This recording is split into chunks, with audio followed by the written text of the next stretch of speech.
નમસ્કાર મારા વહાલા વિદ્યાર્થી મિત્રો, મેથ્સ એન્ડ ઇંગ્લિશ યુટ્યુબ ચેનલમાં આપ સૌનું હાર્દિક સ્વાગત છે. મારા વહાલા બાળકો, હજી સુધી તમે આપણી યુટ્યુબ ચેનલ મેથ્સ એન્ડ ઇંગ્લિશને સબસ્ક્રાઇબ ના કરી હોય તો જલ્દીથી સબસ્ક્રાઇબ કરો અને હા, વિડીયોને લાઇક કરવાનું ભૂલશો નહીં. વિદ્યાર્થી મિત્રો, આજે આપણે ધોરણ 8 વિજ્ઞાન વિષયમાં પ્રયોગ નંબર 4નો અભ્યાસ કરીશું. હેતુ: ધાતુ અને અધાતુની મંદ હાઇડ્રોક્લોરિક એસિડ અને મંદ સલ્ફ્યુરિક એસિડ સાથેની પ્રક્રિયાનો અભ્યાસ કરવો. સાધનો: ડ્રોપર, કસનળી, સ્ટેન્ડ. પદાર્થો: મંદ HCl, Mgના ટુકડા, મંદ H2SO4, દિવાસળી. વિદ્યાર્થી મિત્રો, અહીં તમારે આ પ્રમાણે નામ નિર્દેશવાળી સરસ આકૃતિ દોરવાની રહેશે. પદ્ધતિ: આપેલ ધાતુઓ અને અધાતુઓના નાના ટુકડા કે ભૂકારૂપ નમૂનાઓને અલગ અલગ કસનળીઓમાં લઈ તેના પર A, B, C, D, E અને F લેબલ લગાવો. ડ્રોપરની મદદથી દરેક કસનળીમાં વારાફરતી મંદ હાઇડ્રોક્લોરિક એસિડના 5 મિલી ટીપાં ઉમેરો. પ્રક્રિયાનું ધ્યાનથી અવલોકન કરો. દ્રાવણને સહેજ ગરમ કરી અવલોકન કરો. દરેક કસનળીના મુખ આગળ સળગતી દિવાસળી ધરો. આ જ રીતે મંદ સલ્ફ્યુરિક એસિડ લઈ ઉપર મુજબનો પ્રયોગ કરો. અવલોકન કોષ્ટક: ધાતુ અને અધાતુની બંને એસિડો સાથેની પ્રક્રિયા. એટલે કે અહીં મંદ હાઇડ્રોક્લોરિક એસિડ અને મંદ સલ્ફ્યુરિક એસિડની અલગ અલગ ધાતુ અને અધાતુની પ્રક્રિયાઓ આપેલ છે, જેમાં બે તાપમાનમાં આપેલ છે કે એક ઓરડાના તાપમાનમાં અને એક સહેજ ગરમ કરતા.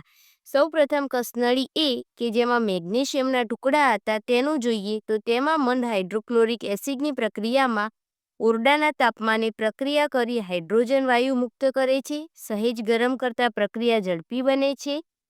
મંદ સલ્ફ્યુરિક એસિડમાં ઓરડાના તાપમાને પ્રક્રિયા કરી હાઇડ્રોજન વાયુ મુક્ત કરે છે અને સહેજ ગરમ કરતા પ્રક્રિયા ઝડપી બને છે.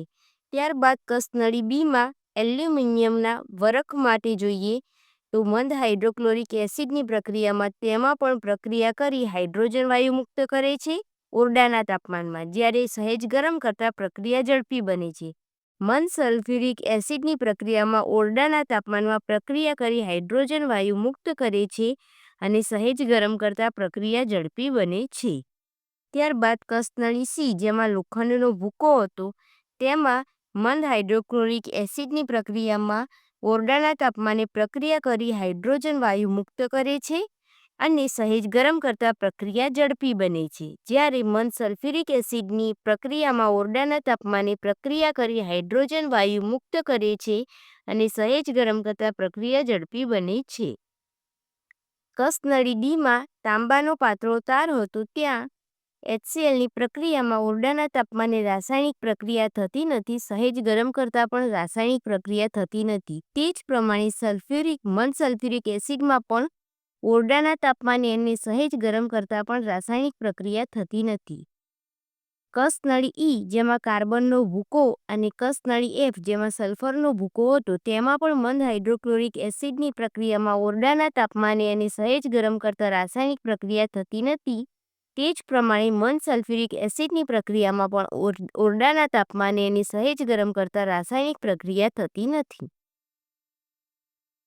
નિર્ણય: આપેલ પ્રક્રિયાઓમાં કસનળી A, B, C એ ધાતુ હોવાથી તે એસિડ સાથે પ્રક્રિયા આપે, જ્યારે D, E, F એ અધાતુ હોવાથી તે એસિડ સાથે પ્રક્રિયા કરતા નથી.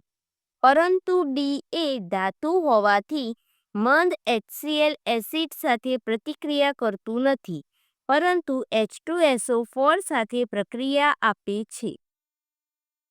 જ્ઞાન ચકાસણી: નીચેના દરેક પ્રશ્નના ઉત્તર માટે આપેલા વિકલ્પોમાંથી સાચો વિકલ્પ શોધીને તેનો ક્રમ અક્ષર પ્રશ્નની સામે આપેલા બોક્સમાં લખો. 1. નીચેના પૈકી ધાતુ તત્વ કયું છે? A. Carbon, B. Phosphorus, C. Sulphur, D. Calcium. Answer D. Calcium. 2. નીચેના પૈકી અધાતુ તત્વ કયું છે? A. તાંબુ, B potassium, C iodine, D manganese. Answer option C iodine. 3. Sodium પાણી સાથે પ્રક્રિયા કરી કયો વાયુ ઉત્પન્ન કરે છે? A oxygen, B carbon dioxide, C hydrogen, D chlorine. Answer option C hydrogen.